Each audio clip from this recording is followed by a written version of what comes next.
కూడా చేయండి యజమానుల చేత. నమస్కారం చేయండి అందరూ కూడా. మమ అనుకున్నారు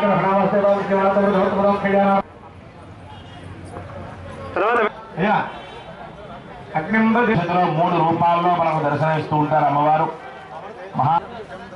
ఆ ముగ్గురు అమ్మవారులని కూడా మనకు చెప్తారు.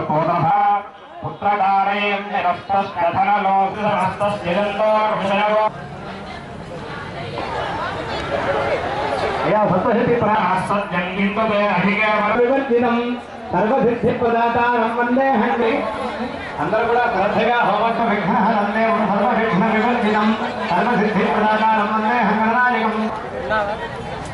సప్తశతి పారాయణ చేస్తూ వివర్జితం సర్వసిద్ధి ప్రదాతారం వందే హంగణనాయకం. తదస్వపురమాయాతో నిజ దేశాధి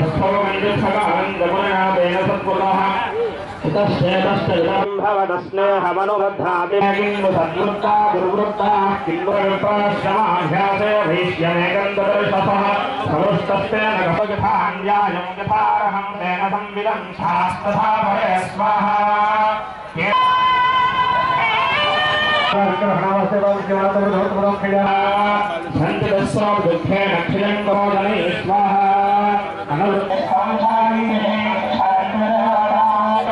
సనాతనే స్వాహా.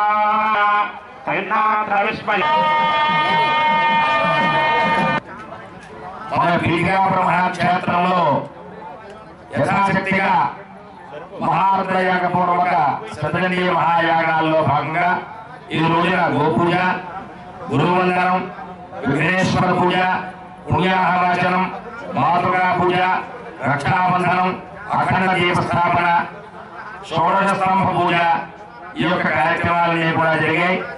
ఇప్పుడు చాలా సంస్కారం జరుగుతూ ఉన్నది. స్వామివారికి అభిషేక కార్యక్రమం జరుగుతూ ఉన్నది. రుద్ర జపం జరుగుతూ ఉన్నది. అదేవిధంగా మధ్యాహ్న కాలంలో కూడా యథాశక్తిగా చండీ సప్తశతి పారాయణులు, లక్ష్మీ గణపతి పంచాక్షరి జప అనుష్ఠానములు యథాశక్తిగా. ఈ క్షేత్ర ప్రాశస్త్యం ఏమిటి అంటే సవితృకారకంగా ఆ సవితృ మంత్ర ప్రశ్న పారాయణ ఉదయం జరిగింది.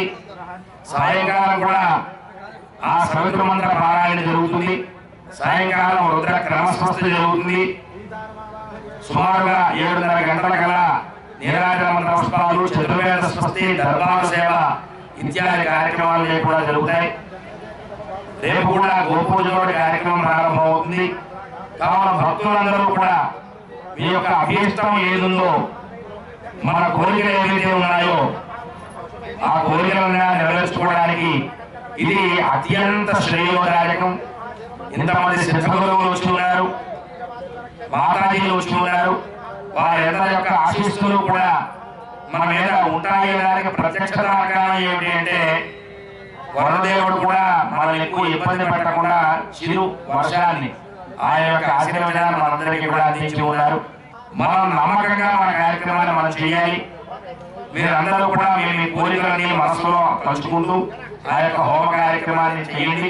మీ కోరికలన్నీ కూడా తప్పకుండా కూడా నెరవేరుతాయి. ఇందులో ఎటువంటి యొక్క సందేహము కూడా లేదు.